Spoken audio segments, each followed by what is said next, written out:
Uganda Extra.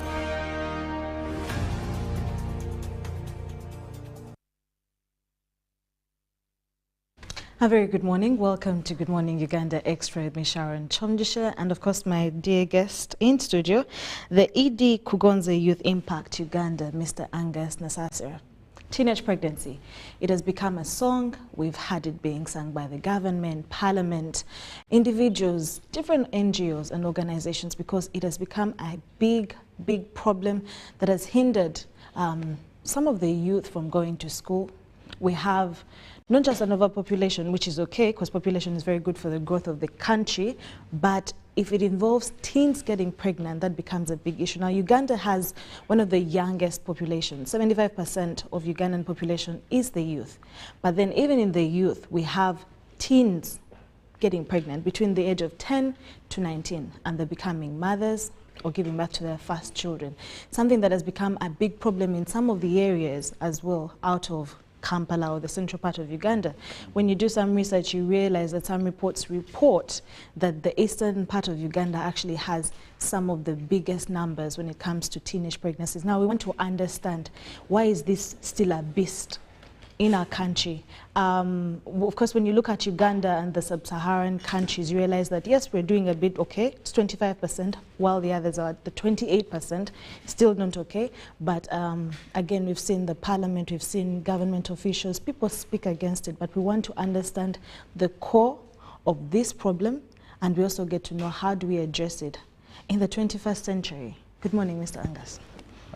Good morning, everyone. I'm so glad being here. It's real. It's a beast. It's a beast. It's a beast. And you know what happens to the hunters? Not until you get that beast out of the place, then it's not a done deal. Not until we come out and say no to teenage pregnancy. Let me use the word zero. Not until we say zero teenage pregnancy that our country will get to know what happens and what's going to happen. Because imagine, you said we are 78% of the young people. But of the young people, of the 78%, now the teens who happen to be making this 78% are all pregnant, I would say. Because if Eastern Uganda has a challenge, that is Eastern Uganda. We are looking at Eastern Uganda being the top, being the notch of everything. You realize that then the other districts are not, the other regions have the same challenge, but we are not giving them attention. You know, I was reading, preparing for the interview, and I realized, yes, you hear teenage pregnancy, you're thinking maybe 16, 15, and then you get to realize that kids as early as 10 years getting pregnant. It's real. That's so unreal. It's real, and it's really in a country that is so-called the Pearl of Africa. So I do not know where we're heading to, but it's real that girls are getting pregnant. Access to education is no more. And my challenge, or our challenge at Kugonza is one. If we continue having this growing young people, this growing generation of young people, I don't know if you have read about the Agenda 2030. And SDG number 3 brings out one thing that I really love, the well-being of the citizens. But I don't think we shall have the best citizens who have had a challenge of teenage pregnancy that sometimes comes with HIV, that sometimes comes with fesitura. I don't know, have you met someone like that? No, I haven't. I personally am an example that I've met these people through my work, and people are traumatized. In the first 21st century, we are finding people that are pregnant at 13. I thought this was for our mothers. Some of us are born by accidents. I thought it would stay to the other generations, but it's so suddenly bad, like really bad. In this generation, young girls getting pregnant. If you went to the remand home, young boys being in the remand home because they had sex, not knowing that they would impregnate these girls, and now they are in the remand homes waiting for that judgment. It's so bad that the ministries that are supposed to be doing their part, they are not fulfilling their part, because this would be moving around. We do not know our rights. The young people do not know what should be done, I think. You talked about how this might have been a story of our parents who used to get pregnant maybe 16 or whatever age, and it was appropriate or okay. But again, they were married. Why is this now a problem right now? I must say we are It not. seems, like a very stupid question, but why is it a problem? It's a problem because we're not playing our part. Right off from you, from me, from my parents, from the government, from the MPs, from the agencies we have around. Because I got amused last week, I was somewhere for an outreach and I met someone who was 13 giving birth to a young girl. When you see a photo of me carrying this young baby, my tears were all off because I'm just imagining someone 13 going to take care of someone who is 1 year old. I don't know if it makes to the government, if it really makes sense to us. And by the way, this is the worst thing we're going to have. Today, our fathers might not face the challenge that we're going to face in the next years, in the next 20 years when maybe somewhere in this leadership of Uganda. But I'm just imagining this young girl giving birth to a young baby at 13. Where are we heading to? So I find the challenge is we. I've always said it's now a global village. If you think it's only Angus who is going to suffer the consequences of having someone produce at 13, then no. This act for some tribes or some people, it is embedded in culture. It is okay or not okay, but it's sort of a unwritten rule that if it happens, it's not such a big deal. You might actually have, you find that mostly in areas like out of the central part of Uganda. Central, it's not really that understandable, or if it happens, then yes, but we don't really accept it. While in certain areas, we move with it because my grandmother did it, my mom did it, so it's sort of like a cycle, And for those areas, have you been to any of those areas? And what have you observed? It's real that people think if my father was a drunkard, I should be. There is that recurring poverty that is carrying in. There is that syndrome of teenage pregnancy in some families. There is that syndrome of forced marriages. Your mother was forced into marriage, so you have to leave your work by the way to be forced by your parents into marriage. There is that syndrome that we still have in Uganda. And this syndrome, not until we get off this beast, that we shall have the Uganda we need. I've read about the Agenda 2040 of Uganda, but I'm looking at these girls that get pregnant every day, young girls, young boys who are not accessing school. We will usually meet this agenda. At some point I sit personally at office and I'm like, no. Not until we come up and say no to this. Because at the end of the day, I just imagine if like now in Mbare, we have a challenge of around 3,000 young girls who got pregnant, who are even pregnant. These are giving 3,000 babies. They are not employed. They do not have access to education. Now, the worst bit of it is that the health facility there is not good. What does it imply? I hear people on WhatsApp saying economy. I've seen people speak about the wage salary. Some families will no longer employ people that have finished senior 6. But this young girl left school in P7 and she got pregnant. So I realized that everything should be done by us now. There's a quote that says charity begins from home. Why is it that now parents have failed to raise their children in the way they want them to walk, that they fail to have talks with their children in the way they want them to walk, or work a way out for their children to be raised in a way that makes them proud as well? Wow. I must say, even the teenagers, by the way, are not playing their role.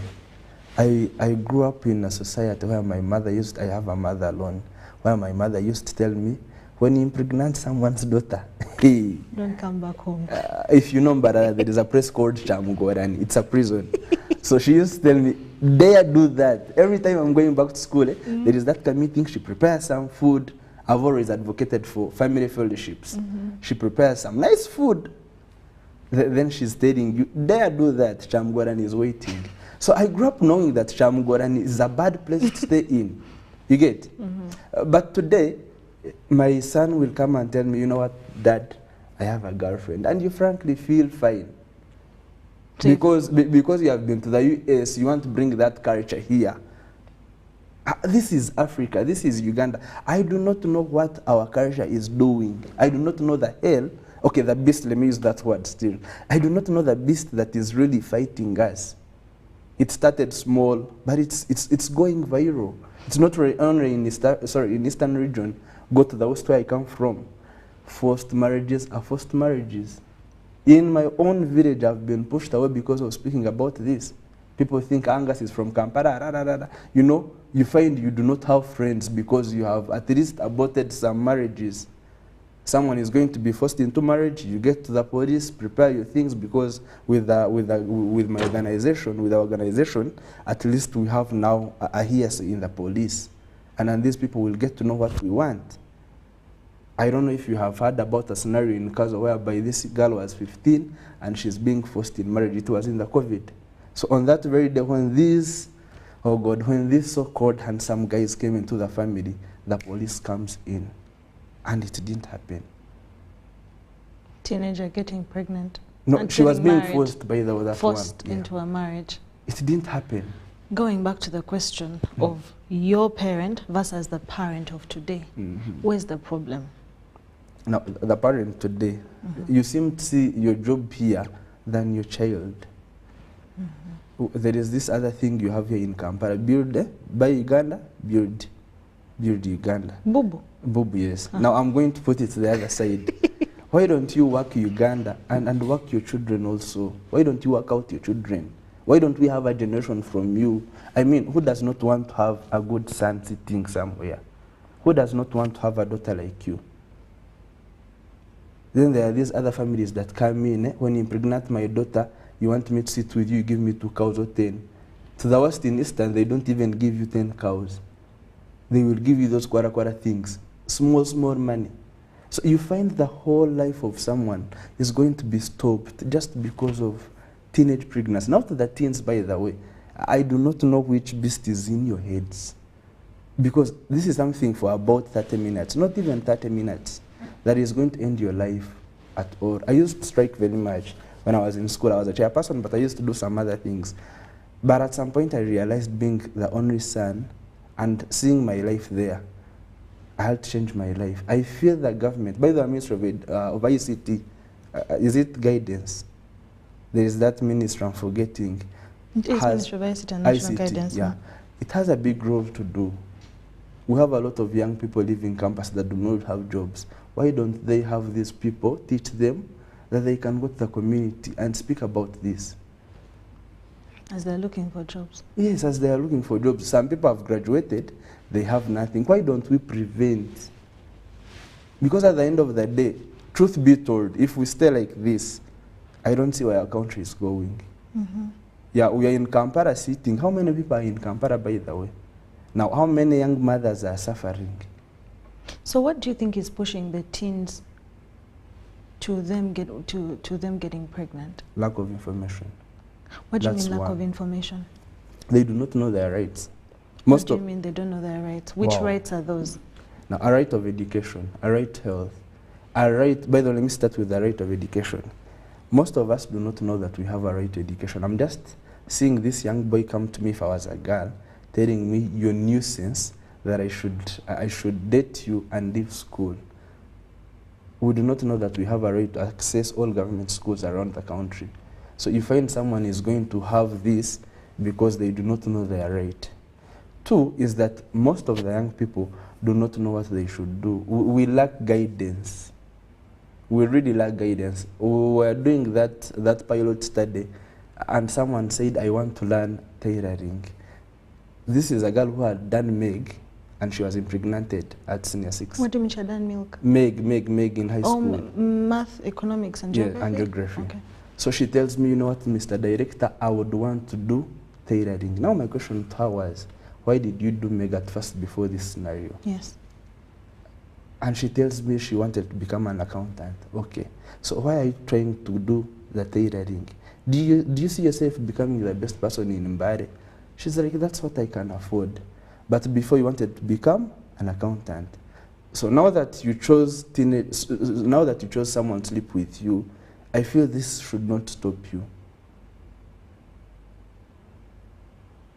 I've heard of the bursaries that come in. Why don't we think about the girls that got pregnant by the COVID?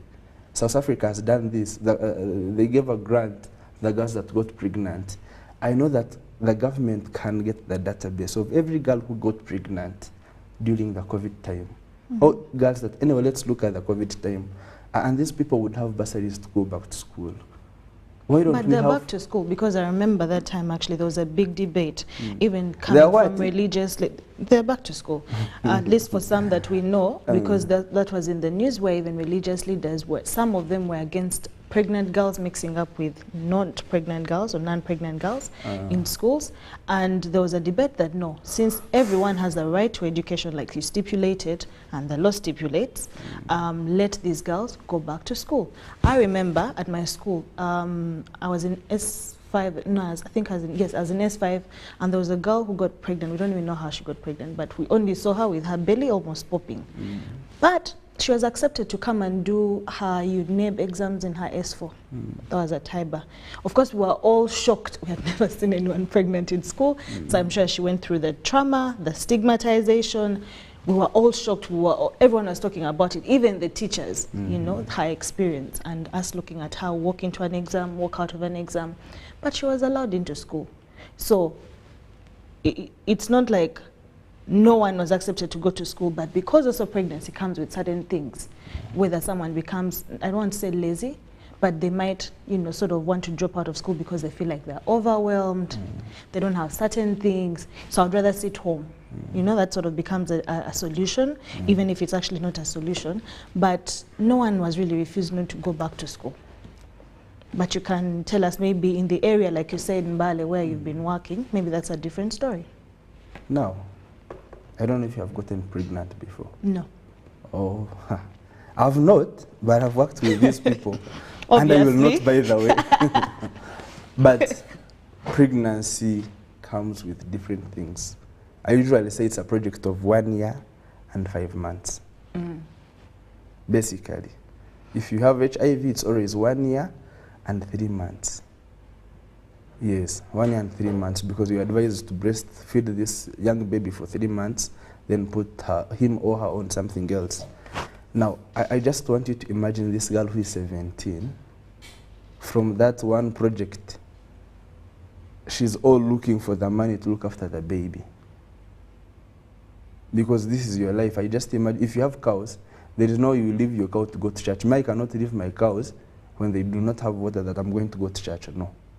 There is no I would leave my son, if I was a mother, that I'm going to go to school and more so pay school fees. No. I would first look after my son or my daughter. Reality comes in. But if we had access to free education, I've heard about the SDG number 4, quality education. If we had access to the quality education that UN is saying, I mean, people would offer coming to school, but still look after their babies. You know, and let me first bring something. You said some have. On Saturday, I met 30 young mothers who were asking to go back to school. 30 young mothers. Who were asking? To go back to school. Asking who to go back to school? Asking Angus. Why? Asking Kugonza. They feel they still want to go to school. Like that girl who did Meg.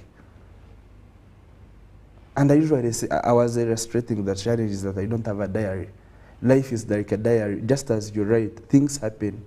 But as soon as you leave where you have written, there is this other new page, new life. It's what I was showing them. Look, yeah, you have had dirty things, dirty pages, but we can have a new life. The Ministry of Education would give us a new life. Beautiful. You talked about government schools in these places. Why aren't they accessing those or going to those? Why are they? The school fees is too much. I told you the rate of the baby herself and this girl taking care. Most of these girls that get pregnant, by the way, become single mothers. Because me, the boy, will have to leave Mbari and go to Mbarara. I cannot take care of you. And some point, by the way, to the girls, most of us pray with you sex. Most of boys will have sex with you because you're not beautiful. Pardon? It happens for these young girls. I'm telling you the truth. It happens, and you get pregnant, they will dump you. Maybe it's also because they're young. Because I think that will take me back to a very crucial thing that maybe we're even skipping because we're looking at the problem before where we could have started from. What happened to understanding and realizing that for whatever decision you make in your life, there are repercussions. It might be positive or negative, but there are repercussions. There are effects to whatever you're going to do. We lost out what we call family fellowships. Do you know that our fathers used to sit with our fathers in the bushes and speak? I come from Makato Corridor area. I know my father used to, anyway, my grandfather has just passed on. Up to now, when I'm in the village, he used to call me. We are together grazing, and he's telling you this and this, that and that. Is it happening today? We miss out on the fellowship to let these people know the right information. They will just read in P4 that reproductive health, you know how to draw it, and that's all. Way back, if you have been to I'm forgetting the name. Oh, this general, the security guy. Where does he come from? The Minister of Security. Jim, where does he come from? Not sure. I'm forgetting the place, but I know the place that they have a lake where they used to dump teenage mothers. And people who could not go for that. We are leaving our culture, adopting this other culture. And that's the biggest challenge we have. You as the Kugonza Foundation, what are you doing? I understand you're helping the ones that are already pregnant or the ones that have the children. But now, before someone gets to that place, what are you doing to help them make the right decisions? We have a program called Youth Power. Yeah, whereby the young people come in for a lesson, then they go to teach the other people in their schools. Because I know my message will not be very good to a young person. But if I brought in a head girl speak to you, it would make sense. I still speak about the sales, the fellowship. Can we become a keeper for the other? That matters very much in everything we are doing, because I grew up in a society that my cousin has to follow up on what you're doing. So what matters is what we do. As Uganda, what we're doing is that we are spreading that information to someone that has not gotten pregnant, someone who is pregnant. Look, it's not the end of the year, or sorry, of your life. Pregnancy is on, take care of the pregnancy, let's go back to school. If you have chosen to make a family, think of what you can do that is going to develop your family. Because at the end of the day, you need some money. We'll just pause right there. Right about now, we'll take a short commercial break. And yes, we're still talking about teenage pregnancy, the beast that is eating up so many teenagers in Uganda and creating havoc. We'll be back shortly.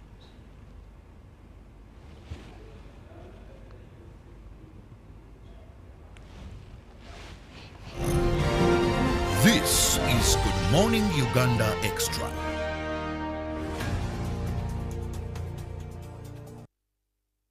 Stay connected on the largest 4G network in Uganda using the Airtel 4G Pocket MiFi at only 75,000 Uganda shillings. It comes with 15 GBs free, valid for a month. You can connect up to 10 of your friends and family at a go. Visit the nearest Airtel shop to get one today or call 0800 333 330 for free delivery within Kampala. Dial *175 *9# to activate free 15 GBs. Airtel, the smartphone network. Forget last season. Forget the oohs and ahs. Forget every moment that stole the show, because the real show is here on GoTV. It's the new season. It's action-packed and it's going to be non-stop football. With over 1,000 games from more than 7 leagues and cup competitions plus a World Cup. Make sure you get the best seat in the house this new football season. Get a GoCoder with 1 month of GoTV value for only 25,000 Uganda shillings and enjoy non-stop football. GoTV Uganda. Love it.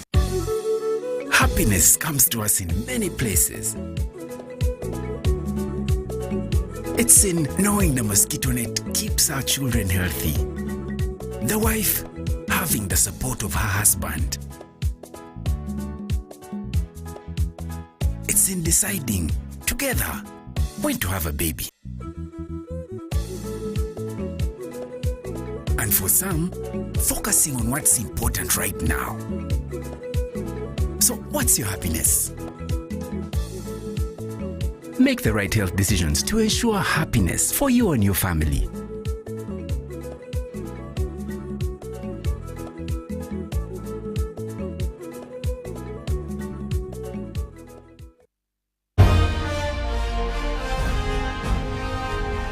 Live from UBC Studios in Kampala, this is Good Morning Uganda Extra.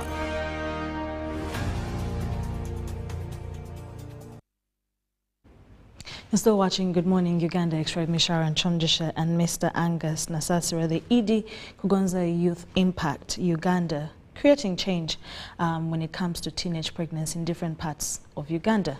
Angus, we've been talking about teenage pregnancy, the causes, what's happening in the country. There was a motion that was actually passed around 2015 in Parliament. At that time, Rebecca Kadaga was the Speaker of Parliament, and saying, and this needs to end. Why are we having our teens getting pregnant all the time, and the numbers just keep skyrocketing? Have we implemented what we've always talked about? Is the government playing its role? Not really. We have a member who heads the poetry at Kugonza Poetry Friday, and then she recently said that laws are not until they are worked on. So what happens in my country is that the bill will be passed a few months, but you get to know things are not working out. Because if you ask yourself, for the 30 girls, if the police is not aware that even these girls got pregnant, then is that law really doing something? Let's bring a scenario that has been around Uganda. I don't know if you saw this girl that was kidnapped into forced marriage. Frankly speaking, the Muhima girl, did the man who was into this deal, is this man into prison today? If we gave out a question to ask. It's culture. Culture, we signed a law in 1990 that the Children Convention rights, we really signed that. And one of them, there is, I think it's Article 39 that speaks about kidnapping and early marriages. There is nothing that beats the best interest of a child. That is the major thing, by the way, when we follow the laws.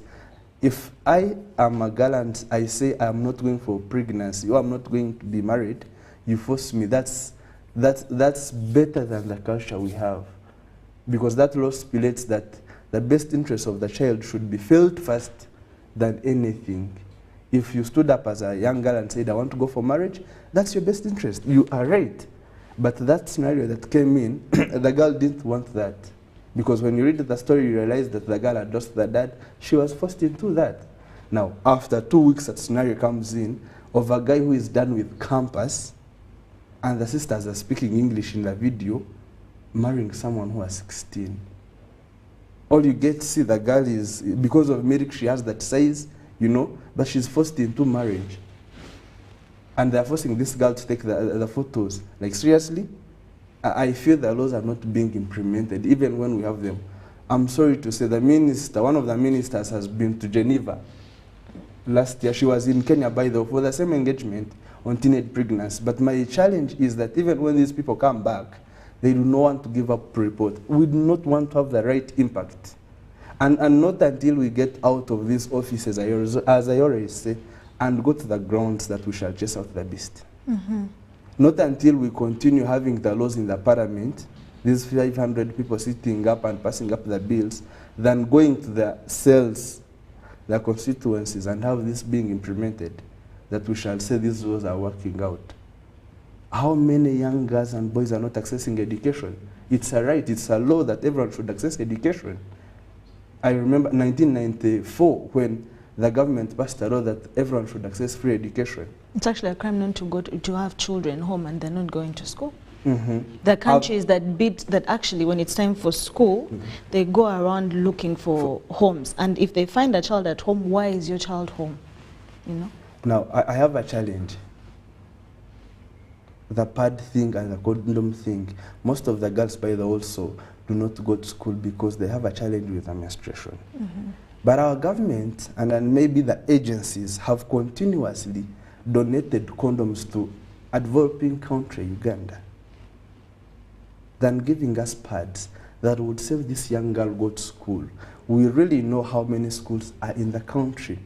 What if the government thought about this? What if the Ministry of Education thought about having pads at school? Because when COVID came in, we all had the masks. But we cannot accommodate the pads for the girls.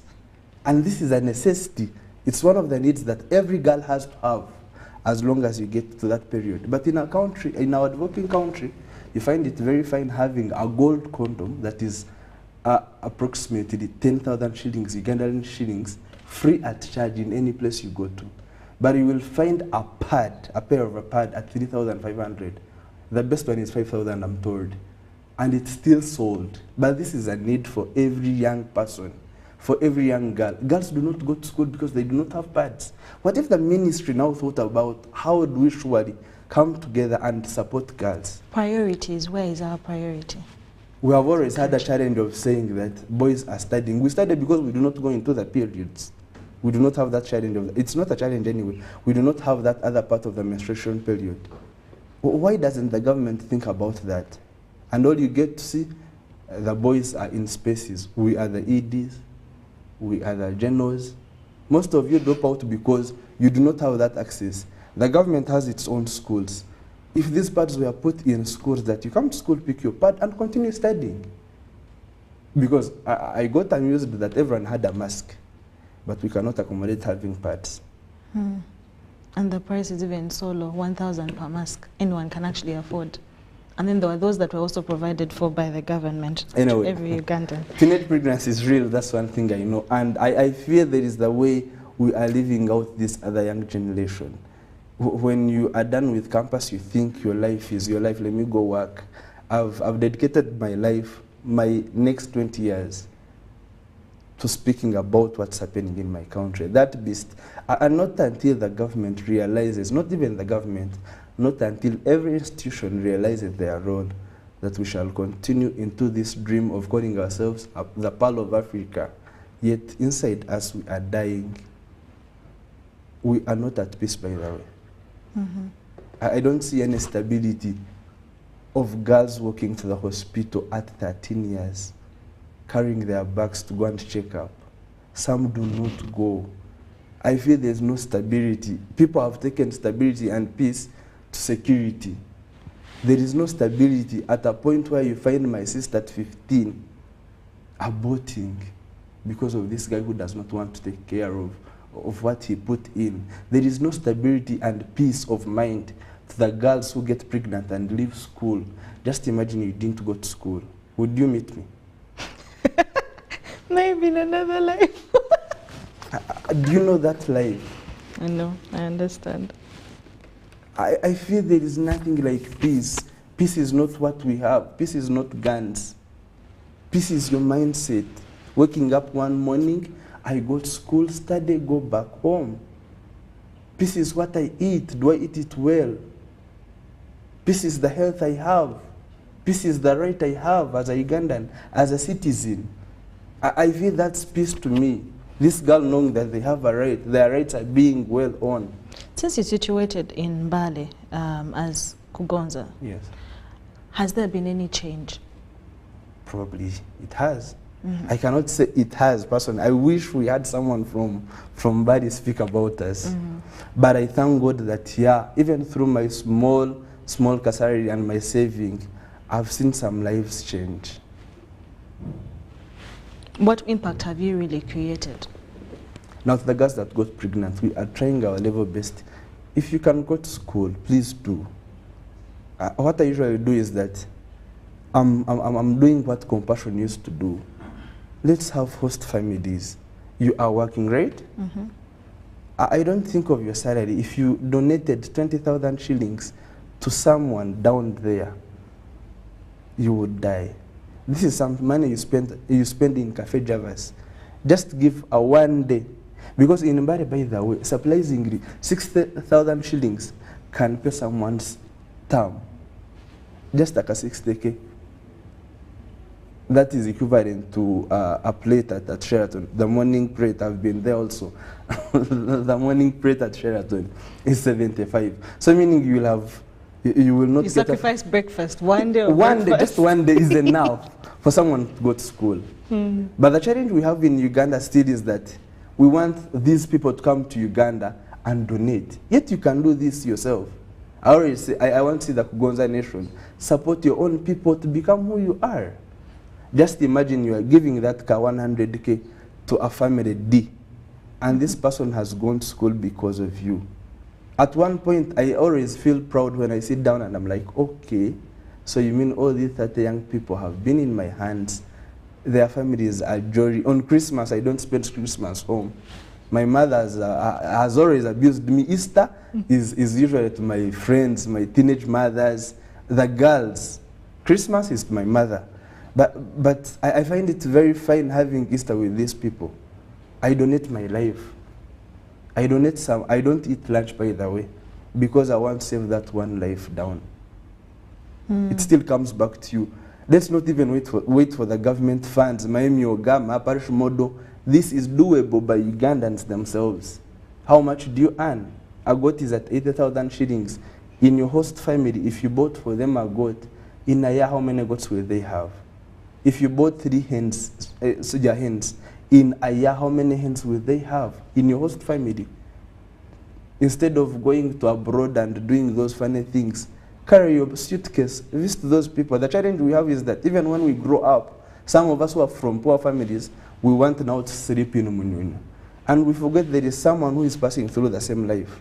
But then again, you can't dictate how people live their lives just because. I'm because not at the end of the day, yes, you're paying taxes.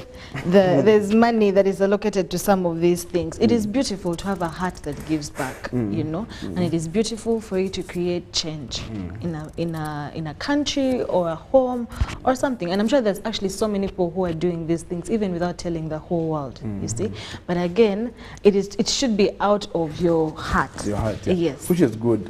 Now, I'm sorry to go political-wise. If the thing was on, we had the government that was ruling, but the government that is leading so that the government that was ruling was not well, then they have to switch. So if we wait for the government funds to come in that you pay your taxes, I don't see Uganda to the Uganda we need. I don't see the reason why they call us the part of Africa, yet we are dying. Yet the beast is within us. We're a beautiful country. So no, you are. It's to the few that move outside, yeah, you preach the word that we are. But to me, I find it a challenge. There is no peace of mind within the young people. Yes. Unemployment is real. And now, these girls are teenagers. They have produced. I don't think someone will have an access to work at UBC. I don't know how you even take up the people who clean up here. I do not know how you do that. Do you think you would even employ these people? No. That's the truth. So basically, this person is going to live a life of poverty, ever quarreling, ever in tears. These are the people you find at home fighting. Domestic violence is real because we are poor. Do you think poverty actually is literally at the main cause, at the heart It is. of teen pregnancy? It is.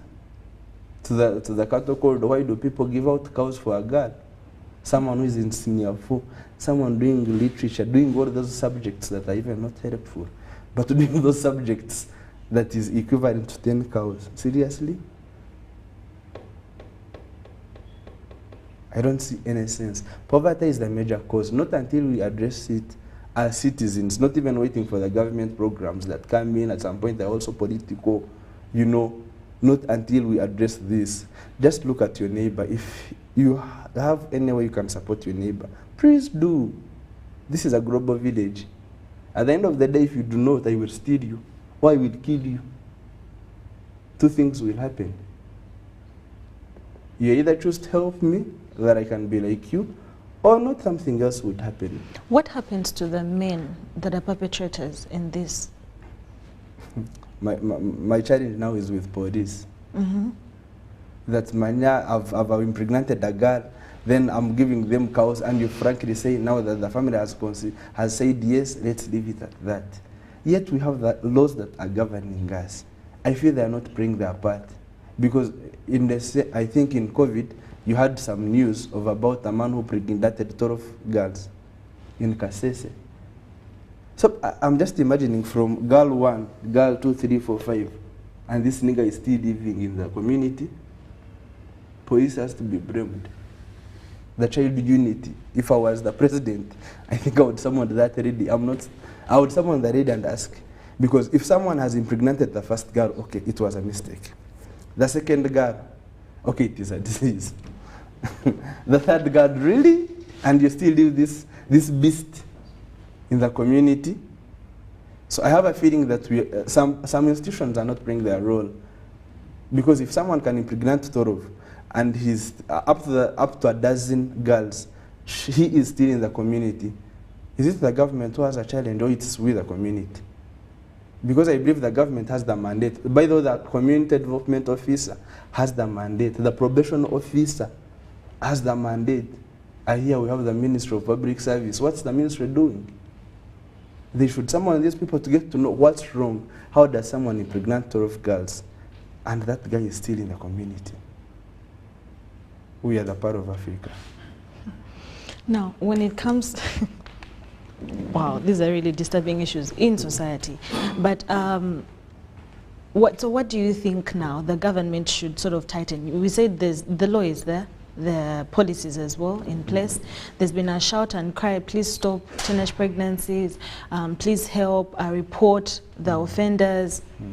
What should the government do to tighten and make sure that these things actually come to an end, or at least we have progress? Let the yes be yes instead of pretending. Yes, from who? From the government, from the ministries.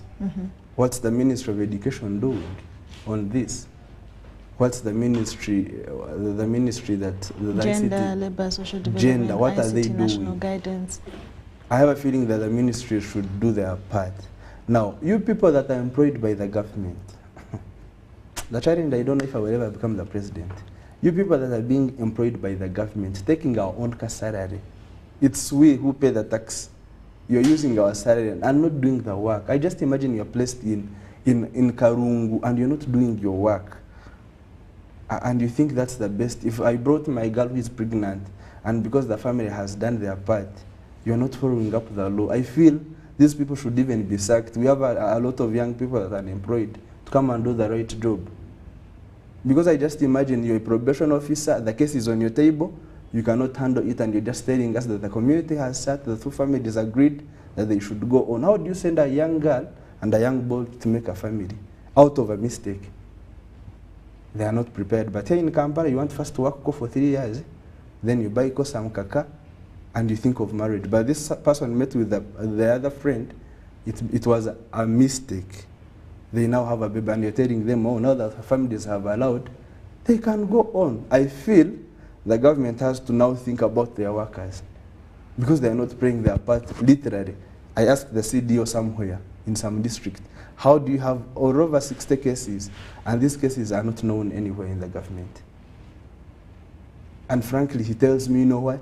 When you get to intervene in, the family has already allowed. But what does the law say? Why are the bills then on? Why is the parliament on? So there is that mess that is between, I think, our leadership. The ministers are passing, sorry, the MPs are doing their part in the parliament, but the local government, the implementers, I feel they are not doing their part. The child unit, yes, they have played their part maybe, but at some point I feel they are not. Because if we said this, okay, let's fly now and go to Ethiopia, they don't have that innocence of teenage pregnancy. Really? I was in a symposium, I'm traveling to Ethiopia very soon. I want to benchmark basically. Why is it so? They don't have that innocence. What do they have? What's happening? There is nothing like teenage pregnancy in their country. Come to Uganda. By the time you leave from Masaka to Riantonde, you will meet girls walking on the way, going to the market with their babies. Some of them have twins, so you can just imagine a teenage mother with a twin. It's the part of Africa. And the parents. Still, I love the fact that we always know and we believe that charity begins at home. And it is important that regardless of the Western culture, of being liberal, of trying to, oh my God, I can't tell my children, this is embarrassing for me to talk about, I believe that the parents have actually the biggest role, you know? Before the government comes in, before the stakeholders, before the schools come in, before the teachers, this is your child. Why treat what is that thing where they said prevention is better than cure? Why are you treating the problem and yet you could actually have stopped it from the very beginning? Have you heard about mental health? Yes. Most of the families in Uganda have a challenge. Most of our mothers, by the way, are mentally disturbed by our fathers. Now you find that the family, if I'm a man and I have you, I have her, you people will never agree. There is that disturbance that comes in. So literally teenage pregnancy will happen because if I brought in my other son to you who happens to be my wife, you will mentally disturb my daughter. And you get to know my daughter is forced into marriage. By the way, the same scenario that happened to that girl that we saw, she was at the auntie's place. Parents, take care of your children. I think by the time you open up and you want to produce this kid, this is your kid. Why would you give your kid to your auntie? To the auntie, sorry. So it still comes back to us. No one will ever groom your cow. No one can graze your cow the way. Yeah. No one can, by the way, put up the best dress than you. I don't think someone told you to put on like this today. Yeah, for those that have good husbands, they will. But I'm just imagining for us who are in single life, you just wake up and say, what am I going to put on? It is you. This is me. This is my son. The way I groom my son matters very much. We have seen leaders. We have people that are in positions and they are grooming their leaders, their sons and daughters. Go to the so-called bishops. Go and check how their children are. They have groomed them in that way. A few anyway that have. So I feel that parents are also mentally disturbed. At the time you even force your child, speak to your child, romance your child into forced marriage, I don't think your minds are seriously well. At the time whereby you have impregnated my girl, the child I'm born alone. I wish I had a sister, then you do that nuisance. I swear I would go far. Well, you're still humans at some point. No.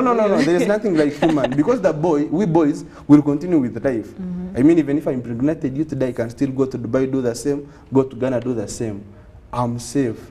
I would treat you that after prison you will never think of this other But I think the beautiful message is that regardless, even if someone was impregnated, there's life after that, you know, picking yourself up. I think that's a very good message. I don't know if Kugonza teaches that. Yeah, that you can pick yourself up from whatever situation it is and still believe that you have a bright future. There is life after that. But why would you even think of that life after the pregnancy? Exactly. Abstinence. Exactly. Would be the message. But the country now, whereby they give you free condoms and you think abstinence is going to be real. No. Someone is going to try you for the first time, condom. Second time, third time, leisure. It is free. So do you believe that sex education, or not actually sex education, but provision of contraceptives have also led to a growth very much in this sexual conduct, or very just much. Leisure sex, casual sex? So the surprise is that a pill is for 5,000. So who is that one man that cannot afford the 5,000 of a pill? The thing, this one that removes, the one that aborts, it's just 5,000. If you didn't know, then I know because I've been into this space. So now the condoms are on. People think the condoms can help.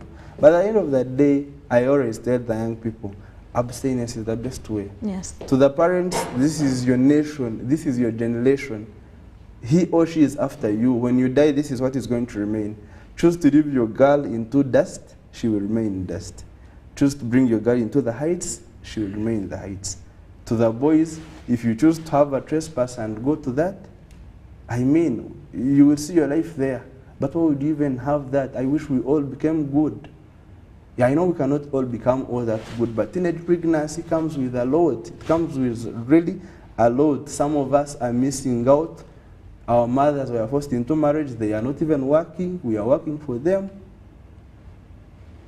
And you still want to live the same life like your mother or your father? Then we also have a mental health. Yes, one problem leads to another. You have teenage pregnancies, more poverty, children that are not well taken care of. So many issues. Thank you so much. That was the ED Kugonza Foundation. I love the fact that he still stands by the fact that abstinence is the best solution to this, and that there's time for everything. Why go ahead of your time? There's time for everything. There's time for happiness, joy, to enjoy, to laugh, to cry, to do everything. But also that, yes, kids are a gift from God, but not at any time. There are times and seasons as well. So make sure that you're within your season when you're making these decisions. Thank you so much for watching Good Morning Uganda Extra. Yes, we want to kick out teenage pregnancies. It is a big beast in Uganda, but we believe that we can fight this. My name is Sharon Chomjisha. Have a lovely morning.